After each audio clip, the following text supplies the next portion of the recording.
बांग्लादेश के खिलाफ पहले टेस्ट मैच में एक बुरी शिकस्त खाने के बाद पाकिस्तान क्रिकेट टीम में अब बड़ी तब्दीली होने जा रही है और वो ये है कि सरफराज अहमद आपको सेकंड टेस्ट मैच में पाकिस्तान की प्लेइंग 11 का हिस्सा बनते हुए दिखाई दे सकते हैं। यहाँ पर सवाल ये उठता है कि क्या रिजवान को अब बाहर किया जाएगा, जो कि पिछले मैच में 171 रन की एक बड़ी इनिंग खेलने में कामयाब हुए, लेकिन मेरे ख्याल से रिजवान की को बाहर नहीं किया जाएगा। सरफराज अहमद रिजवान की मौजूदगी में पाकिस्तान टीम में ये जो सेकंड टेस्ट मैच है उसमें खेलेंगे और आई थिंक खेलना भी चाहिए, क्योंकि जो खबरें निकलकर सामने आ रही हैं वो ये है कि Sarfaraz Ahmed as a leader Pakistan team में शामिल होंगे और बाबर और रिजवान जो है और शान, अगरचा कप्तान शान मसूदी होगा, लेकिन बाकी जो खिलाड़ी हैं उनको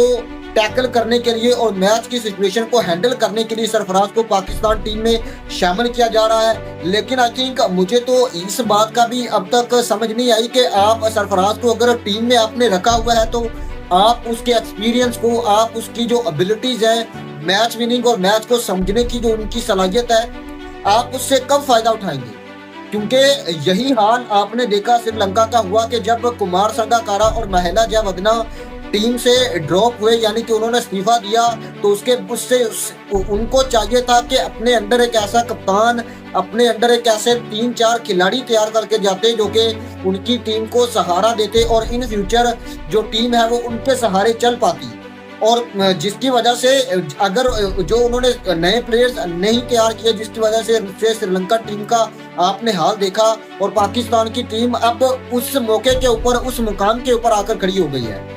और आई थिंक सरफराज अहमद को बाहर करने से पहले आपको सोचना चाहिए था, आपको उसको कहना था आपने हमें 3-4 खिलाड़ी ऐसे तैयार कर देने हैं, हमें ऐसा कप्तान तैयार करके देना है जो कि इन फ्यूचर पाकिस्तान की टीम को संभाल सके और पाकिस्तान की जो टीम है उसकी क़यादत कर सके, और वो भी एक लीडर। और सरफराज अहमद के अंदर जो एक लीडरशिप की काबिलियत है उससे हम सारे वाकिफ हैं, क्योंकि देखें तो चैंपियंस ट्रॉफी 2017 थी, उसमें पाकिस्तान को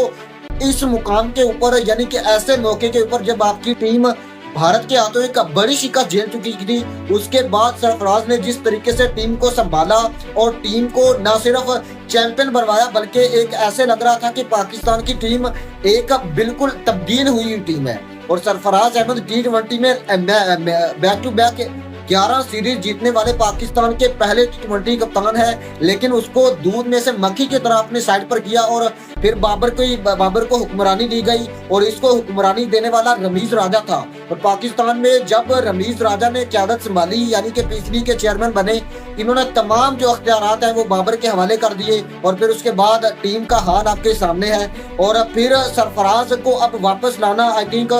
आपको पाकिस्तान की टीम मुकम्मल तौर पर एक डिफरेंट लेवल की क्रिकेट खेलती हुई दिखाई देगी। दूसरे टेस्ट में वो चीज़ आप देखेंगे, क्योंकि हमने देखा है कि पहले 3-4 साल में पाकिस्तान ने जिस तरीके से सरफराज की क़यादत में पाकिस्तान ने परफॉर्मेंस दी थी उसको कैरी ऑन करने के लिए, और फिर स्पेशली यूनुस और मिसबा के जाने के बाद फिर आपने असद शफीक को भी साइडलाइन कर दिया। आपको चाहिए था कि एक आधा एक्सपीरियंस कैंपेनर यानी एक्सपीरियंस प्लेयर अपनी टीम में रखते जो कि मैच की सिचुएशन को हैंडल कर सके।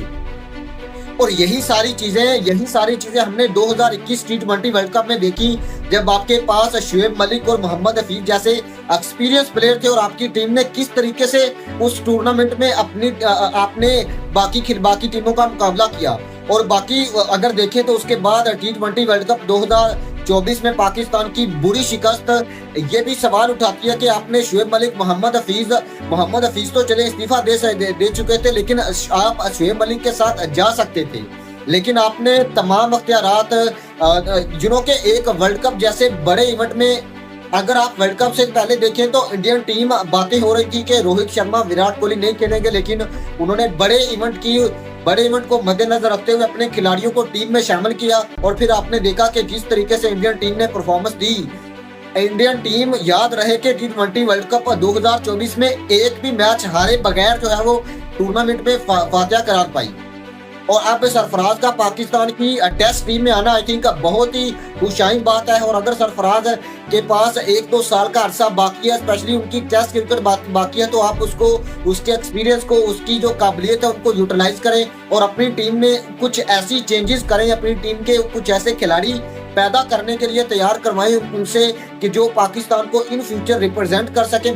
ना सिर्फ बल्कि पाकिस्तान की टीम को मजबूत कर सके। और वो मुझे उम्मीद है कि सरफराज अहमद आपको ओडीआई और टी20 में as a mentor, as a batting consultant या पाकिस्तान की जो टीम है उनके जो है वो उनके अंदर किसी ना किसी ओहदे में मुझे लगता है कि नजर आएंगे, क्योंकि सरफराज अहमद की एबिलिटी से कोई भी बंदा जो है वो सवाल नहीं उठा सकता, क्योंकि सरफराज हमेशा से टीम मेंबर रहे हैं। आपने कभी भी देखा उन्होंने अपने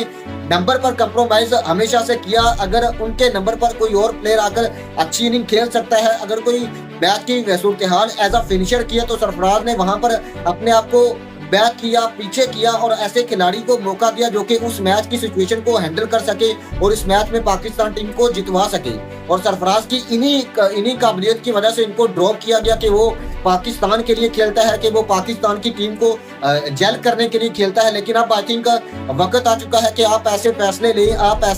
ऐसे मुकामात के ऊपर अपनी टीम की जो हालत है वो देख सकते हैं कि बांग्लादेश जैसी एक आई थिंक छोटे लेवल की टीम अगर आपको होम ग्राउंड पर आकर हरा रही है, तो फिर ये आपके लिए एक डूब मरने का मुकाम है। और आई थिंक अब इन सारे मामलात को देखते हुए बहुत बड़ी तब्दीलियों की जरूरत है, क्योंकि पिछले 1-2 साल से पाकिस्तान क्रिकेट वहां पर पहुंच चुकी है जहां पर आई थिंक किसी के वहमो गुमान में भी नहीं